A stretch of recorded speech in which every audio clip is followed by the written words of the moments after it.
Nous allons parler pinceau, plus précisément pinceau aquarelle. Bonjour à toutes et tous et bienvenue sur la chaîne de Gomme de Crayon. Et donc nous allons parler pinceau, si vous le voulez bien, si cela vous intéresse, et plus exactement pinceau pour l'aquarelle. Alors avant de vous parler de pinceaux récents et de vous montrer quelques pinceaux, afin de vous aider à vous y retrouver un petit peu dans toute la gamme de pinceaux que l'on peut trouver dans les magasins de beaux-arts, ce qui n'est pas toujours évident de s'y retrouver, eh bien je vous propose de faire un petit retour dans le temps, si cela vous intéresse.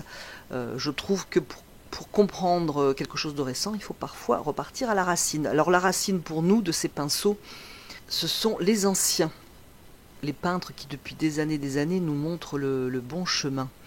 Alors pour commencer, pourquoi les pinceaux étaient en poils naturels et non pas en matière végétale? Pourquoi les matières végétales ont servi par exemple à faire des balais et non pas des pinceaux? Alors trêve de plaisanterie, il ne nous viendrait pas à l'idée de peindre avec d'un balai en poils végétal, évidemment. Alors pourquoi nous ne peignons pas avec des poils végétaux? Parce que les fabricants de pinceaux ne sont pas parvenus à faire des pinceaux à la touffe végétale. Du moins pas de pinceaux susceptibles de peindre à l'aquarelle. Pour faire un beau pinceau, il faut que la touffe accroche la peinture, éventuellement. Et ce pour l'aquarelle, qu'il y ait une bonne rétention du liquide. Il faut que la touffe retienne l'eau qui est additionnée de couleur, de notre couleur. Qualité que l'on retrouve dans les poils des animaux. Donc on va commencer à parler des qualités de ces poils naturels. Parce que dans les pinceaux récents, on compare pinceaux récents à poils synthétiques, on fait souvent un rapport avec les poils naturels, puisque nous recherchons la qualité des poils naturels. C'est pour ça que je fais un petit retour en arrière, donc. Alors reconnu comme l'un des meilleurs pinceaux, le pinceau en poils de martre. Ce n'est d'ailleurs pas parce qu'il a cette excellente réputation que c'est le pinceau qu'il vous faut. Cela n'est pas forcément une évidence. Mais c'est un très beau pinceau. Le martre est un petit animal, un petit rongeur. Alors il existe, je dirais le plus connu, le pinceau avec la touffe en poil de martre Kolinsky. Il y a aussi la martre rouge et autres martres que je serais bien ennuyé de vous citer. Alors la martre est un petit rongeur qui vit en Chine ou en Russie. Des martres rouges aussi en Corée. En réalité, si on parle de martre, ce n'est peut-être pas vraiment une martre. Cela peut être du vison, de la belette, du putois ou que sais-je comme petit animal à poil doux. Au passage, je ne pense pas que ce soit donc dans ces pays que je viens de citer que l'on œuvre le plus pour la protection des animaux. Ce n'est du moins peut-être pas leur point principal. Comme ces pinceaux sont chers, on peut trouver d'autres poils à l'intérieur de la touffe, par exemple un mélange martre avec poil de bœuf qui est souvent pris au niveau de l'oreille, puisque c'est à nouveau, on parle à nouveau d'un poil doux. Alors dans les pinceaux au poil naturel, pinceau de très bonne réputation et donc un pinceau qui a fait ses preuves au niveau de l'aquarelle, il y a aussi, je pense que cela va vous dire quelque chose, le pinceau à poil de mangouste. Alors c'est aussi un pinceau qui a beaucoup de douceur et qui a une très bonne rétention d'eau. Alors je vous invite à lire l'article, si vous avez le cœur bien accroché, sur le cruel business des pinceaux en poil de mangouste. Donc ça c'est le titre de l'article sur le site National Geographic. Personnellement, je rebute toujours un petit peu pour aller lire ces articles parce que je trouve que les journalistes ont le tort, journalistes ou auteurs, ont le tort de mettre des photos qui sont difficilement supportables à regarder, alors que la lecture pourrait déjà nous aider à comprendre et peut-être à nous aiguiller si jamais on peut faire quelque chose, ou du moins ne pas acheter un produit qui va contre notre sensibilité et contre la protection des animaux. Donc je vous mettrai cela en barre d'infos si cela vous intéresse. Quoi qu'il en soit, les pinceaux en poil de mangouste assurent donc une bonne rétention, comme je le disais, et une bonne douceur de la touche. Alors il y a aussi les pinceaux en poil d'écureuil. Est-ce que l'on ne stipule pas que ce sont des pinceaux en poil d'écureuil afin de préserver notre sensibilité? Honnêtement, je n'en sais rien. Toujours est-il qu'on lit en général, donc pinceau en poil de petit gris. Petit gris est donc un petit écureuil. Alors voici pour les pinceaux les plus connus. Vous avez aussi en poil de poney et peut-être d'autres poils d'animaux dont j'ignore totalement que l'on puisse faire des touffes de pinceau avec. Donc petits animaux qui ont la malchance d'avoir le poil doux. Alors il existe aussi les pinceaux en poil de chèvre. les plus connus, les larges spalters, je peins souvent avec, mais il me semble aussi avoir vu des pinceaux, genre pinceaux de calligraphie, qui sont aussi en poil de chèvre. Alors petit aparté, j'ai acheté ces pinceaux en poil de chèvre, déjà un petit peu par ignorance. Je ne pense pas qu'on tue les chèvres pour faire des pinceaux. Voilà, je ne pense pas qu'il y a maltraitance. Mais si vous savez quelque chose à ce sujet, bien n'hésitez pas à nous aiguiller en commentaire. Pour résumer, pourquoi ces touffes faits donc de poils naturels ont fait leur preuve? C'est parce qu'ils ont une bonne rétention de la douceur dans la touche. Alors qu'est-ce que j'appelle la douceur? Je vais m'expliquer par le contraire. Si par exemple l'on peint à l'aquarelle avec un pinceau de porc, voilà un petit peu ce qu'il se passe. Un pinceau de porc, et j'espère que vous aurez corrigé par vous-même. Il s'agit bien sûr d'un pinceau avec une touffe en poil de soie de porc. Exactement. Donc voilà, j'ai mis un peu de décor parce que sinon cette vidéo à force va avoir un fond qui va manquer d'image. Donc je vais faire un petit essai avec ce pinceau dont la marque est effacée. Je vais prendre une couleur, donc ce n'est absolument pas pour peindre à l'aquarelle, mais c'est bien pour peindre à l'huile. Donc ce n'est pas du tout un pinceau pour peindre à l'aquarelle, vous l'aurez bien compris, c'est pour donc pousser le bouchon loin et prendre un pinceau non adapté, donc qui a un poil dur en fait. Donc je vais peindre avec. Et en fait ça fait des stries, et je n'ai absolument pas de souplesse.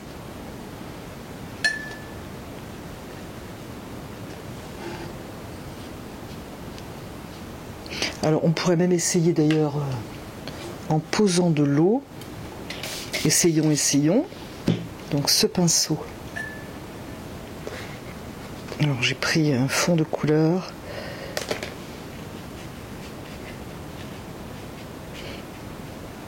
Du coup, je sais pas si, j'espère que vous le verrez. Voilà, ça fait vraiment des marques. Je n'arrive pas à poser ma couleur agréablement, et quand je repose délicatement, le geste est délicat de la couleur, et bien ça m'en enlève au passage. Donc voilà, ça ne va pas du tout. On peut même trouver des pinceaux. Alors je crois que celui-ci doit être un pinceau de loisirs créatifs, donc il y a le poil alors encore plus raide.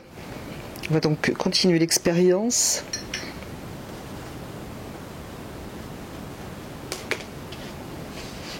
Et je vais poser de la couleur. Là c'est pire, voilà. Celui-ci à la limite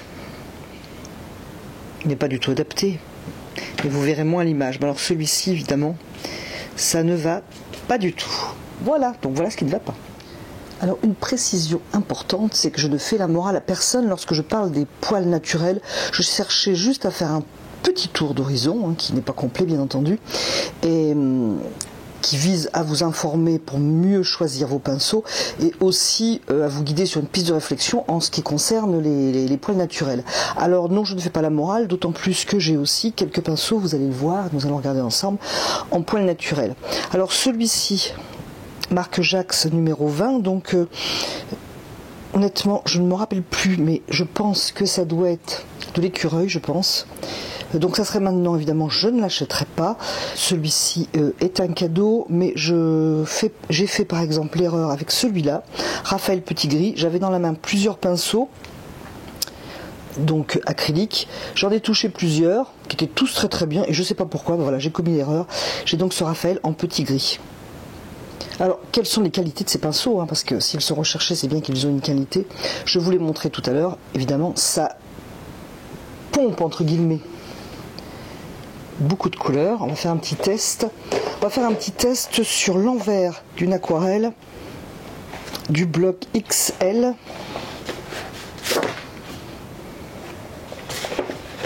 Qui est un petit peu abîmé, mais c'est pas la faute du bloc, c'est que je l'ai fait un peu souffrir, on va dire.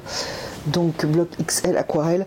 Attention, si vous l'achetez, que ce soit bien aquarelle et non pas média, c'est-à-dire aquarelle, acrylique, etc. Parce que c'est vraiment pas bien pour l'aquarelle, vous seriez fortement déçu. Il y a un grain un petit peu genre tissage qui n'est pas sympa.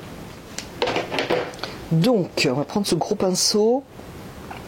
Sur papier sec, je prends n'importe quelle couleur. Vraiment, je vais même rester presque toujours dans la même couleur, de manière à ce qu'on puisse faire une comparaison plus claire. Alors, vous avez vu, je fais un peu comme d'habitude. Je fais un mélange. Allez, je prends ma couleur. je peux en fait peindre, je pourrais peindre un ciel. Je suis sur l'envers, je vous le rappelle, hein, s'il y a des petits ratés, c'est vraiment pas la faute du papier. Je pourrais peindre longtemps, hein, je pourrais continuer comme ça. C'était sur papier sec, mais c'est tellement doux qu'il n'y a pas de marque. Et lorsque ça va sécher, je pense que ce sera évidemment très très bien. Et si j'avais mouillé, je vais prendre un petit coin pour ne pas quand même utiliser toute la feuille. Je vais reprendre donc de ce bleu, qui d'ailleurs pour info est un bleu céruléum. Et je vais le passer où c'était mouillé. Donc, là, vous avez vu, c'est très très joli d'ailleurs entre parenthèses. Bon alors ça pénètre moins, je suis sur l'envers du papier, ne l'oubliez pas. Mais vous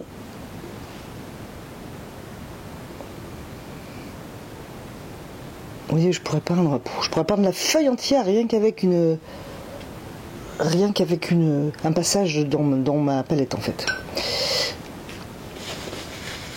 Alors si je dis que je suis sur l'envers du papier, c'est parce que l'envers du papier de ce bloc est vraiment moins bien. Ce n'est pas le cas des autres papiers. On peut peindre sur l'endroit et l'envers en général. Par contre, ce qui est cool, regardez-moi ça, on va repartir à zéro. Donc voilà ce pinceau en poil naturel. On va essayer celui-ci qui lui donc est petit gris. Alors il a moins de poils en lui-même, donc automatiquement il va moins retenir de liquide.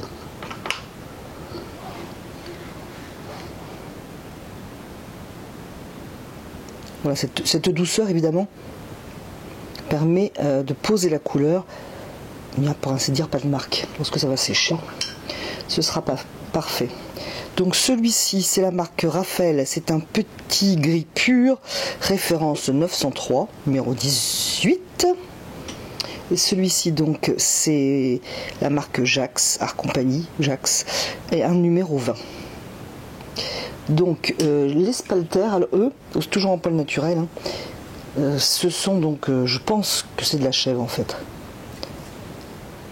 Donc c'est pas du tout le même tracé. Là c'est sur mouillé, hein, donc.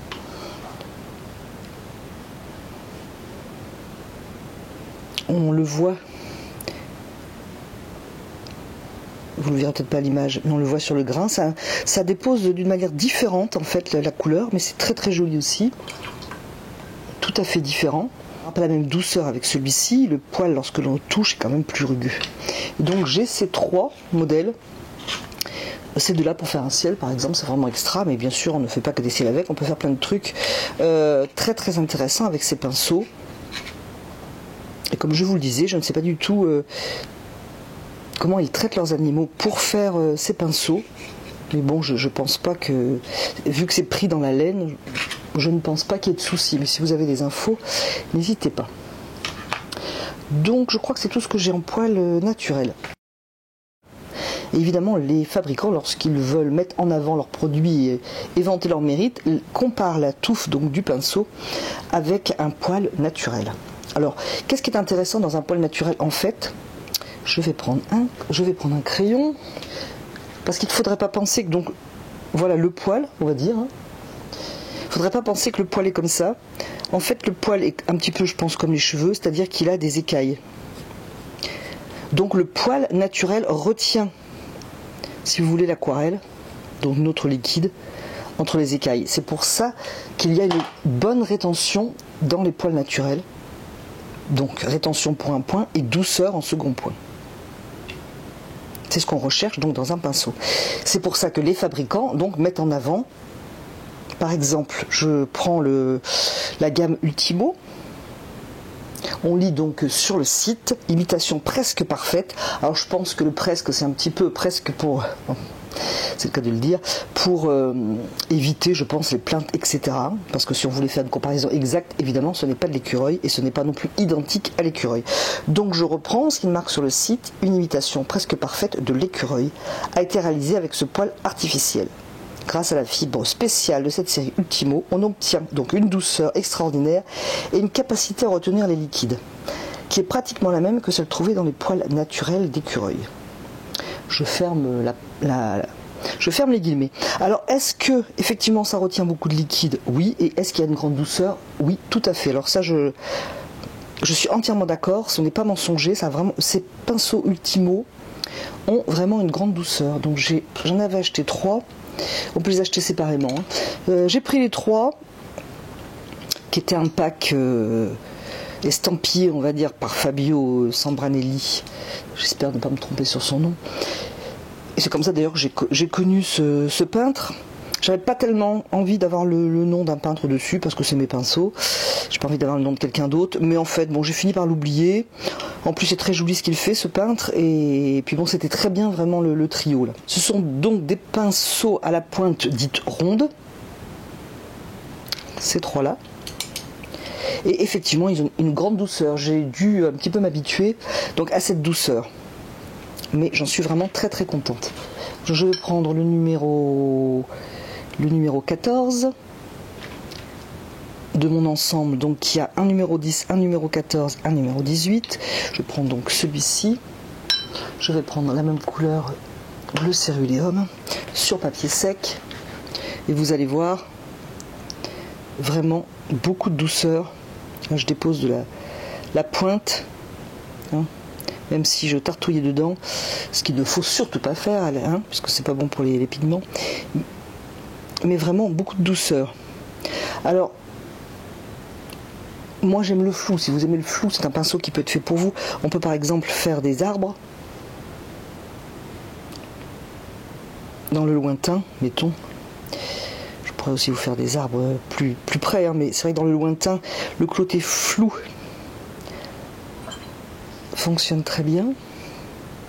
On va venir un petit peu estomper nos bords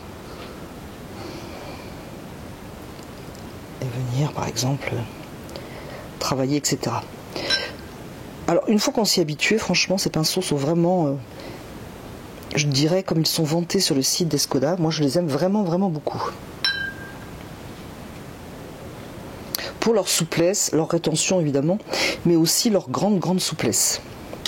Dans la gamme Escoda, j'ai donc dans la gamme Escoda, oui, où est-il? Où est-il? Le voici. Donc Escoda toujours Ultimo, toujours la même fibre, hein, avec une langue de chat, avec une petite pointe, donc c'est assez sympathique. Alors on aura la même rétention, on aura la même douceur. On peut venir un petit peu plus peut-être dessiner certains petits détails. Donc pareil, c'est un pinceau que j'aime énormément. Donc voilà pour les Escoda. Si par exemple on compare avec les Aquarellis, vous me voyez souvent peindre avec les Aquarellis, et je vous rappelle que les numéros sont totalement effacés, et je vais aussi d'ailleurs vous indiquer que ce sont aussi des touffes à pointe, donc des touffes rondes, dites rondes, avec la pointe légèrement effilée.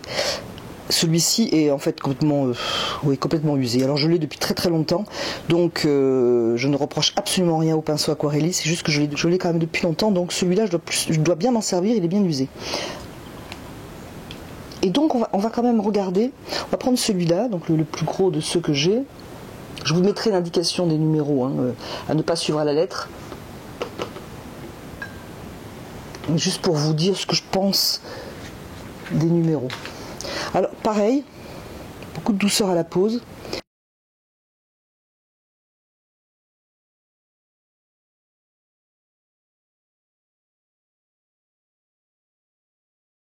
Si je veux faire par exemple un arbre, c'est vrai que je peux être un peu plus précise. Parce que le pinceau est quand même plus dynamique que les Ultimo. Bon, alors là, il a l'eau dedans. Mais celui-là est un petit peu plus raide. Alors, quand je dis raide, vous allez dire c'est un pinceau raide. C'est absolument pas un pinceau raide. Mais celui-ci est plus mou, ce qui n'est absolument pas péjoratif, ce qui n'est pas une critique. Et celui-là, il est un tout petit peu moins, malgré qu'il a une grande douceur. Alors, qu'est-ce qu'ils disent les Aquarellis? Eux ne font pas une comparaison au poil naturel. Hein, ils marquent que ce sont des pinceaux idéaux pour la vie de ses détails. Excellente souplesse et rétention, je confirme, c'est tout à fait vrai. Et dans la même sorte de pinceau, vous avez les Soft Aqua, donc de Raphaël. Je n'en ai pas, justement parce que je pense que c'est à peu près la même chose. Je mettrai de toute façon les liens en barre d'infos. Qu'est-ce qu'il me reste? Par contre, je n'ai pas de stuff. Quand je dis que je n'ai pas de Soft Aqua, eh bien je dis une bêtise parce qu'en fait j'ai ce pinceau plat. Alors je ne l'ai pas en pointe ronde, mais je l'ai effectivement comme ça. Alors il est très très souple. Je dirais qu'il est plus souple que l'Aquarellis. Mais l'Aquarellis, comme je l'ai depuis longtemps, c'est un petit peu difficile d'avoir une opinion ferme. Il est quand même plus souple. Je me demande s'il n'est pas un petit peu plus souple. Et donc il y a marqué pour le Soft Aqua sur mon pinceau petit gris, donc imitation. Et effectivement, on va l'essayer.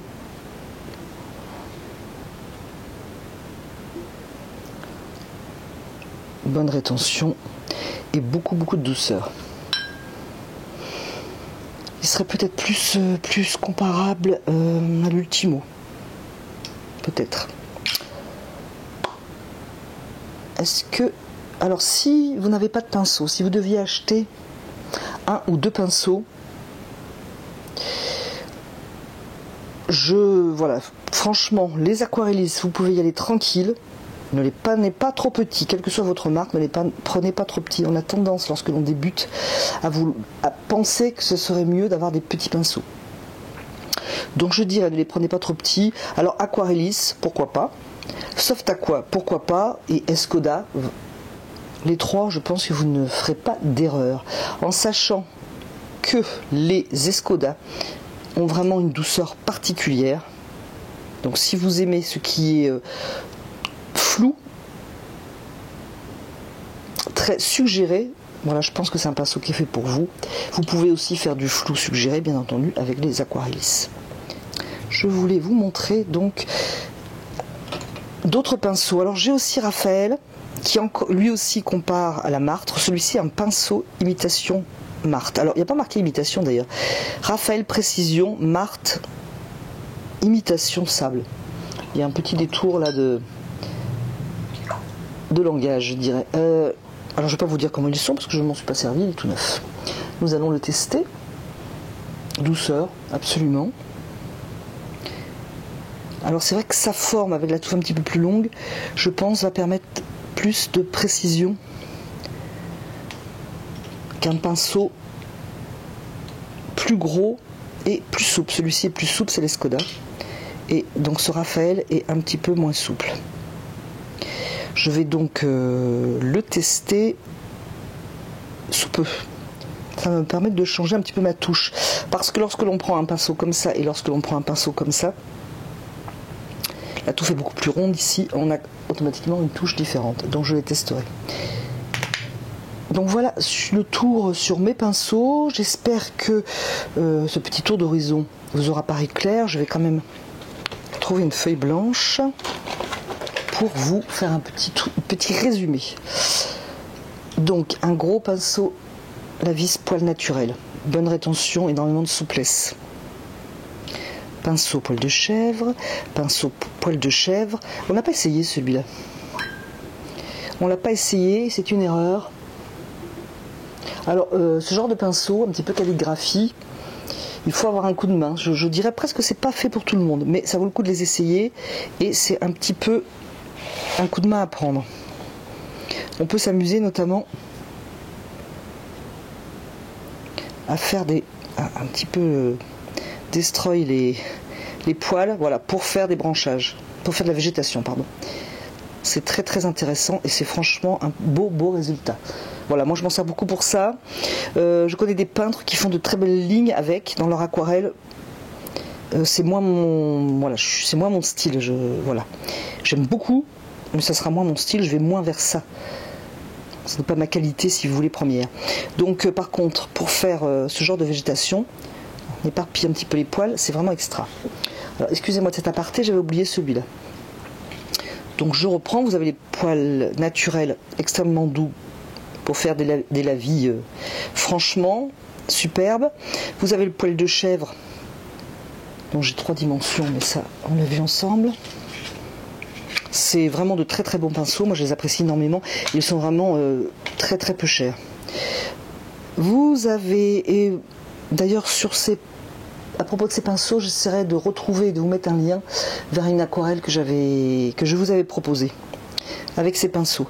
Ensuite donc celui-ci dont on vient de parler, et puis ensuite je vous ai parlé donc des aquarellis. Je m'en sers souvent, donc si cela vous intéresse, beaucoup de mes vidéos sont faites avec ces pinceaux. J'ai donc ces tailles là et celui-là. Je vous mettrai à peu près des informations sur les tailles. Ensuite, les pinceaux Escoda. Vous avez compris, je les aime énormément. Donc la gamme Ultimo. Ultimo, voilà un soft aqua. Alors j'ai un pinceau droit.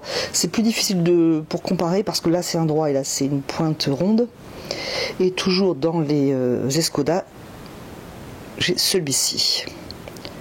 Bon, celui-là je l'enlève, c'est un Raphaël poil naturel, donc il va par ici. Et franchement, au toucher, à la qualité, on voit vraiment, à mon avis, pas de différence. Alors point de vue prix et puis point de vue animaux, je pense que ceux-là sont tout aussi bien, vraiment. Parce que cette dernière partie de vidéo est mal organisée, je voulais vous parler de ces pinceaux, donc toujours Escoda. C'est un lot de 3 qui, encore une fois, tombe sur Fabio Sambranelli, parce que c'est encore un trio qui est estampillé par ce peintre. Donc je voulais des pinceaux droits, et puis vraiment d'avoir les 3, c'était intéressant, sauf que, donc vous en avez deux plats et un traînard. Donc les traînards ou pinceaux filés, ce sont des pinceaux qui ont une pointe très fine comme ça. C'est bien pour faire des lignes, et puis aussi certains graphismes qui me plaisent à faire. J'essaierai encore une fois de vous mettre un lien ici vers une vidéo. Alors ces pinceaux sont donc de la collection ou gamme Prado. Une matière, alors je vous dicte ce qu'écrit Escoda, une des matières synthétiques les plus appréciées en raison de sa similitude avec le poil de martre. Alors encore une fois, ils font référence au poil naturel, et cette fois-ci poil de martre. Alors je m'en suis très peu servi parce que j'ai moins l'habitude, je dirais, des pinceaux plats. Mais j'ai essayé celui-là, j'en suis très contente, et j'ai essayé aussi celui-là.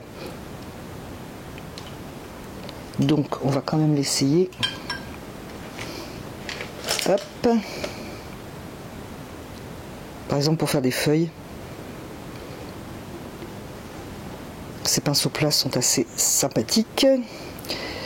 Et ils ont une grande souplesse, effectivement. Mais je trouve qu'ils sont moins mous que les Escoda Ultimo. Alors encore une fois, quand je dis mou, c'est vraiment pas un défaut. Alors voilà, j'ai fait le tour des pinceaux dont je voulais vous parler. J'espère que j'étais assez linéaire, que je ne vous ai pas embrouillé en passant de l'un à l'autre.